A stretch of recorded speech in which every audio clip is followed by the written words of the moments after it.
हो, तुम्हाला सासूबाईंना नीट सांगता येत नाही का हो? मिठाच्या डब्यात झाकण नीट लावित नाही, सगळं मीठ खाली सांडत. हा ठीक आहे, राहिला असेल तिच्याकडून, जाऊ दे. वय रे पोरा, तुझ्या बायकोला काय अक्कल बिक्कल आहे का नाही? ही हॉल मधली पाय पुसली, बेडरूम मध्ये नेऊन काय लठुली बरं? हा मम्मी सांगतो तिला मी, थांब. हो, दिवसभरात किती वेळा फ्रीज पुसायचं हो? सासूबाई खरकट्या हातानेच फ्रीज उघडीत.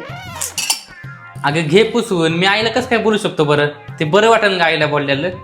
जाऊ दे, घे पुसून आपली. तुझ्या बायकोला नीट समजून सांग, मला विचारल्याशिवाय माझ्या बेडवरची चादर बदलायची नाही म्हणून. हा तिला सांगतो मी, तू बेडशीट नको बदली जाऊ म्हणून. हो, सासूबाईंनी चष्मा बघा कुठे ठेवलाय. ही काय चष्मा ठेवायची जागा आहे का? वय रे पोरा, मी आता तुझ्या बायको सोबत नाही राहू शकत. आता काय झालं? तिने माझ्या शुगरच्या गोळ्या कचऱ्यात फेकून दिल्या. अहो सासूबाई, ते एक्सपायर झाल्या होत्या म्हणून कचऱ्यात फेकून दिल्या. तुला काही डॉक्टर बना नको येऊ, त्या चांगल्या होत्या गोळ्या.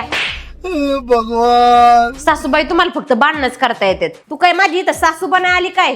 तू काय करतो का मी जाऊ माझ्या माहेराला? हो, तुम्ही समजून सांगताय का सासूबाईंना का मी जाऊ माझ्या माहेराला निघून? तुम्ही दोघी इथंच राहा, मी जातोय घर सोडून. काय वाईट वाडी राव.